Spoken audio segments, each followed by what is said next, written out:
नेपालमा बिहीबार थप 3665 जनामा कोरोना संक्रमण पुष्टि, 16 जनाको मृत्यु। तेस्रो लहरसँग जुझ्ने रणनीति बनाउन सरकारलाई निर्देशन। एमालेको माधव नेपाल पक्ष सरकारमा नजाने विवादको विषयमा शनिबारसम्म क्यूआर के पार गर्न केपी ओलीको निर्देशन। अझै पाइन नोखु किसानले भुक्तानी, फेरि आन्दोलन गर्ने चेतावनी। किसानलाई अभाव नहुने गरी बंगलादेशबाट 52,000 मेट्रिक टन युरिया मल आइपुग्यो। विश्वभरि कोरोनाबाट संक्रमितको साप्ताहिक संख्या बढ्दै। अमेरिकाको अलास्कामा 8.2 रेक्टर स्केलको भूकम्प, सुनामीको चेतावनी। र नेपाली राष्ट्रिय फुटबल टिमका मुख्य प्रशिक्षक अलमुतैरीद्वारा छानबिनको माग। उत्तर कोरियाले एएफसी अन्डर 23 एसियन कप छनौट नखेल्ने।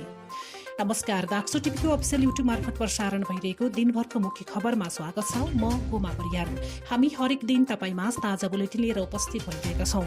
हाम्रो ताजा बुलेटिन सुन्न र हेर्नको लागि दाक्सो टिभीको अफिसियल युट्युब च्यानललाई सब्स्क्राइब गरी बेल आइकन थिच्न नबिर्सनुहोला। अब खबर विस्तारमा।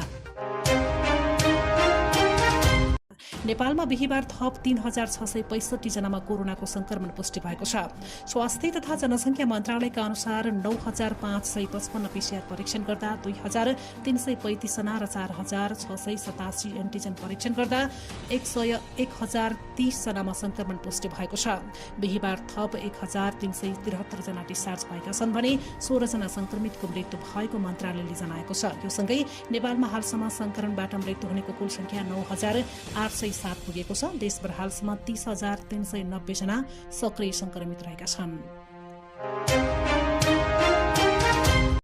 प्रतिनिधि सभा अन्तर्गतको महिला तथा सामाजिक समितिले सम्भावित कोरोनाको तेस्रो महामारीसँग लड्न आवश्यक तयारीमा लाग्न सरकारलाई निर्देशन दिएको छ। सिंहदरबारमा बिहीबार बसेको बैठकले सम्भावित कोरोनाको तेस्रो महामारीको तयारी सहित छिटोभन्दा छिटो परिणामदायी रणनीति बनाउन सरकारलाई निर्देशन दिएको हो।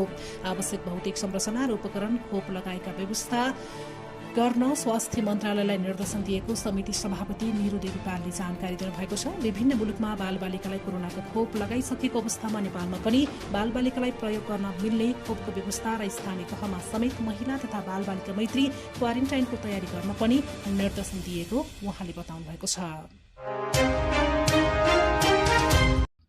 नेकपा एमालेका वरिष्ठ नेता माधव कुमार नेपाल पक्ष सरकारमा नजाने भएको छ। पार्टी एकता प्रक्रिया चलिरहेको र अर्को पार्टी नबनाएकाले नेपाल पक्ष सरकारमा सहभागी नहुने निष्कर्षमा पुगेको नेताहरूले बताएका छन्। तत्काल सरकारमा सहभागी हुँदैनौं, सरकारमा सहभागी हुन शेरबहादुर देउवालाई विश्वासको मत दिएको होइन, नेपाल निकट नेता बेदुराम भूषालले भन्नुभयो।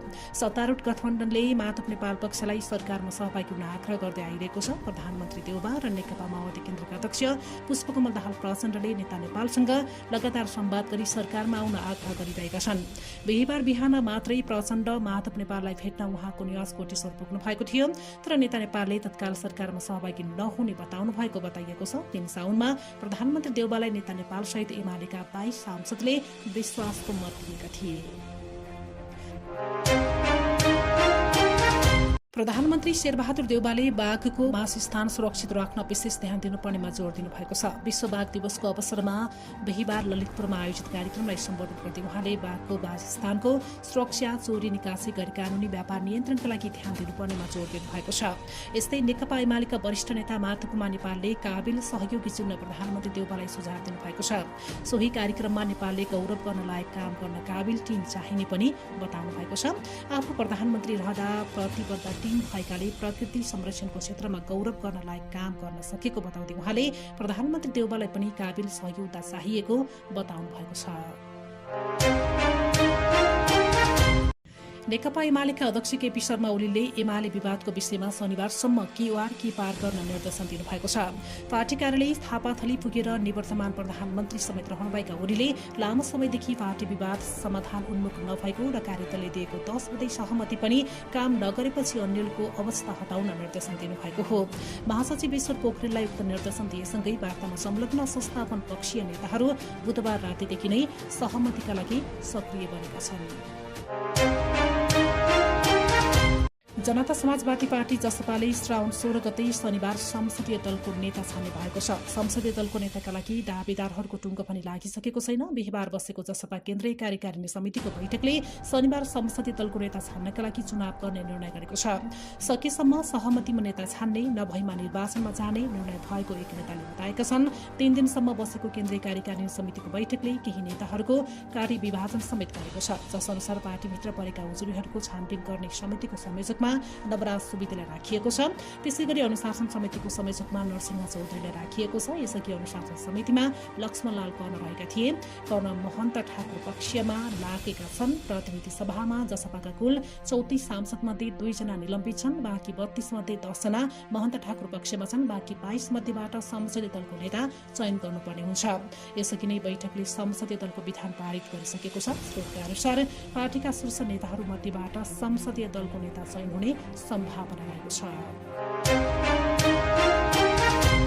सर्लाहीका उखु उत्पादक किसानले उखुको भुक्तानी नपाएको भन्दै फेरि आन्दोलन गर्ने चेतावनी दिएका छन्। आफूहरूले उत्पादन गरेको उखुको करोडौं भुक्तानी नपाएको भन्दै उनीहरू आन्दोलनको तयारीमा लागेका छन्। बिहीबार काठमाडौँमा पत्रकार सम्मेलन गर्दै उखु किसान संघर्ष समिति, सर्लाही राष्ट्रिय कृषि श्रमिक संघ, उखु किसान संघर्ष समिति, सर्लाही र किसानहरूले संयुक्त पत्रकार सम्मेलन गर्दै विगत 3-4 वर्षदेखिकै भुक्तानी आफूहरूले पटक पटक आन्दोलन गर्दा पनि नपाएको भन्दै फेरि आन्दोलन गर्ने चेतावनी दिएका हुन्। सरकारबाट आश्वासन पाए पनि भुक्तानी नपाएका कारण यसकारण फेरि आन्दोलन गर्न बाध्य भएर आन्दोलनको तयारी गर्नु परेको उनीहरूले बताएका छन्। किसानका अनुसार इन्दिरा सुगर मिल, लुम्बिनी चिनी कारखाना, अन्नपूर्ण चिनी मिल, महालक्ष्मीबाट भुक्तानी हुन बाँकी छ। त्यस्तै श्रीराम सुगर मिलबाट पाउनुपर्ने 3 करोड सर्लाहीका प्रमुख जिल्ला अधिकारीलाई जिम्मा दिए पनि जिल्लाका किसानले अहिलेसम्म पनि नपाएको उखु किसान संघर्ष समितिका संरक्षक राकेश मिश्रले बताउनु भएको छ। मिलले सरकारले तोकेको उखुको समर्थन मूल्य समेत नदिएर ठग्ने गरेको किसानको गुनासो रहेको छ। उहाँले किसानहरूलाई निमुखा र कमजोर सम्झेर फेरि पनि रकम नदिने षड्यन्त्र उद्योगी र सरकारबाट बढिरहेको आरोप पनि लगाउनु भएको छ।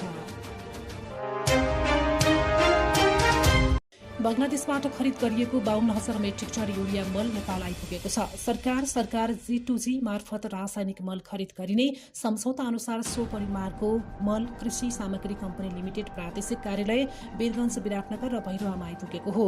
G2G सम्झौता अनुसार बंगलादेश सरकारले नेपाल सरकारलाई 50,000 मेट्रिक टन युरियामा उपलब्ध गराउने भए पनि थप 2,000 मेट्रिक टन गरी जम्मा 52,000 मेट्रिक टन सम्बन्धित कार्यालयमा आइपुगेको वीरगञ्ज कार्यालयका प्रदेश प्रबन्धक गोरखनाथ केसीले बताउनु भएको छ। उहाँका अनुसार सुरुमा बंगलादेशले दिने 50,000 मेट्रिक टन युरिया मल बाहेक थप 2,000 मेट्रिक टन मल समेत दिने सम्झौता भएपछि जम्मा 52,000 मेट्रिक टन मल केही दिन अघि नेपाल भित्रिएको हो। दुवै देशका सरकार बीच भएको सम्झौता अनुसार नेपाल सरकारले श्रावण महिनाभित्र सबै मल प्राप्त गरिसक्नुपर्नेमा विश्वव्यापी रूपमा फैलिएको कोरोना संक्रमणका कारण सबै क्षेत्र प्रभावित भएकाले बाँकी मल आउन केही ढिलाइ भए पनि अहिले सबै मल आइसकेकाले किसानलाई मलको अभाव नदेखिने उहाँको भनाइ छ। सर्वोच्च अदालतकै एक अध्ययनले न्यायपालिकाको विकृति, विसंगति, अनियमितता, भ्रष्टाचार एवं बिसौलियाको चलखेल न्यायाधीश नियुक्ति प्रक्रियाबाट शुरू हुने देखाएको छ। सर्वोच्च अदालतका न्यायाधीश हरिकृष्ण कार्की संयोजकत्वको समितिले बिहीबार प्रधान न्यायाधीश सोलेन्द्र शमशेर जबरालाई प्रतिवेदन बुझाएको छ। प्रधान न्यायाधीश जबराले 29 श्रावण 2077 मा समिति गठन गर्नुभएको थियो। प्रतिवेदनमा न्याय परिषदको संरचना राजनीतिक खालको भएकाले सक्षम न्यायाधीश नआउने र न्यायाधीश नियुक्तिदेखि नै भ्रष्टाचार शुरू हुने भनिएको छ। नवलपरासी बर्देघाट सुस्ता पश्चिममा प्रहरीले ठूलो परिमाणमा हरियो केराउ बरामद गरेको छ। नेपालबाट भारततर्फ तस्करी हुँदै गरेका अवस्थामा जिल्लाको सीमावर्ती क्षेत्रबाट प्रहरीले 31,000 केजी केराउ नियन्त्रणमा लिएको छ। जिल्ला प्रहरी कार्यालयका सूचना अधिकारी राजु लामाका अनुसार भैरवाबाट नवलपरासी हुँदै भारततर्फ लैजान लागेको अवस्थामा बरामद गरिएको हो। 7वटा पिकअप र एउटा ट्रकमा लैजाँदै गरिएको उक्त केराउको बजार मूल्य 38,75,000 रहेको उहाँले बताउनु भएको छ। अर्थ मन्त्रालयले नेपाल धितोपत्र बोर्डका अध्यक्ष विष्णुराज ढुङ्गानासँग स्पष्टीकरण सोधेको छ। धितोपत्र बजारमा कुनै कम्पनीको शेयर अवांछित किनबेचको मुद्दामा नियामक निकाय धितोपत्र बोर्डकै अध्यक्षताको संलग्नताको समाचारहरू आएपछि अर्थ मन्त्रालयले सोबिनमाथि स्पष्टीकरण सोधेको हो। बोर्डका अध्यक्ष ढुङ्गानाले छोरीको नाममा सर्वोत्तम सिमेन्टको सेयर खरिद गरेको सम्बन्धमा यथार्थ तथ्य के हो भन्दै 3 दिनभित्र स्पष्टीकरण दिन अर्थ मन्त्रालयले निर्देशन दिएको छ। अर्थ मन्त्रालयले ढुङ्गानाले अमेरिकामा बस्ने छोरी रेबिकाको नाममा 10,000 किता सेयर किनेको सम्बन्धमा स्पष्टीकरण सोधेको हो। विभिन्न सञ्चार माध्यममा प्रकाशित भएको त्यहाँ बोर्डसँग सम्बन्धित समाचारप्रति यस मन्त्रालयको ध्यानाकर्षण भएको छ। मन्त्रालयले बताएको छ, सञ्चार माध्यममा आएका उक्त विषयवस्तुको सम्बन्धमा सत्य तथ्य र यथार्थ के हो सोको स्पष्ट र तथ्यपूर्वक विवरण 3 दिनभित्र उपलब्ध गराइदिन हुन अनुरोध गरिन्छ, मन्त्रालयले सोधेको स्पष्टीकरणमा भनिएको छ।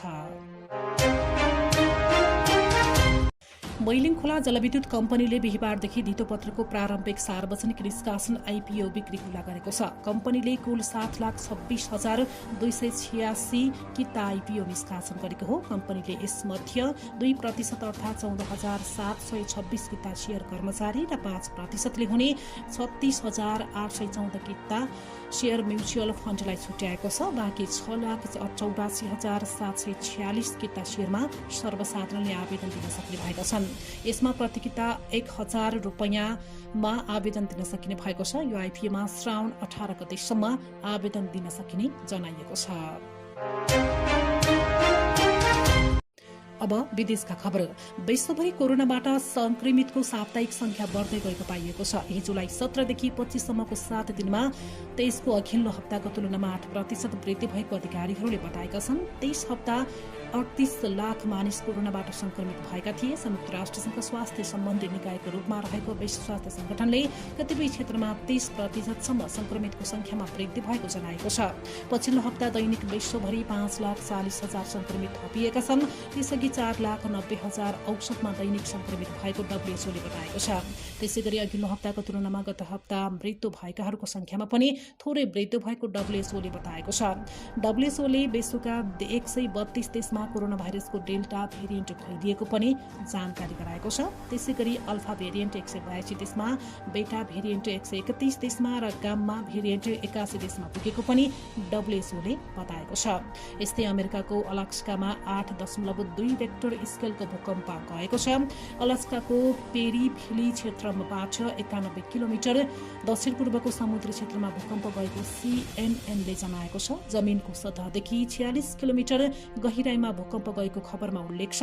भूकम्पपछि 2वटा ठूला पराकम्प पनि गएका छन्। भूकम्पपछि ठूलो सुनामी आउन सक्ने चेतावनी दिएको छ। अब खेल खबर। नेपाली राष्ट्रिय फुटबल टिमका मुख्य प्रशिक्षक अब्दुल्लाह अल मुताइरीले छानबिनको माग गर्दै अखिल नेपाल फुटबल संघ एन्फामा निवेदन दर्ता गराएका छन्। प्रशिक्षक अल मुताइरीले बिहिबार एन्फा कम्प्लेन्ट्स पुगेर वरिष्ठ उपाध्यक्ष पंकज नेङमाङ र 2 सञ्चारकर्मीसँगको विवादबारे छानबिन गर्न माग गर्दै निवेदन दर्ता गराएका हुन्। एन्फाको प्रवक्ता किरण राईले प्रशिक्षक अल मुताइरीले अपराह्न एन्फा आएर निवेदन दिएको बताएका छन्। र उत्तर कोरियाले एएफसी अन्डर-23 एसियन कप छनौट प्रतियोगिता नखेल्ने भएको छ। उत्तर कोरियाले छनौट प्रतियोगिताबाट नाम फिर्ता लिएको एसियन फुटबल फेडरेसन एएफसीले जनाएको छ। हवस् त अहिलेलाई मुख्य खबर सकियो। भोलि फेरि मुख्य खबरका साथमा उपस्थित हुनेछौँ। बिदा दिनुहोस्। नमस्कार।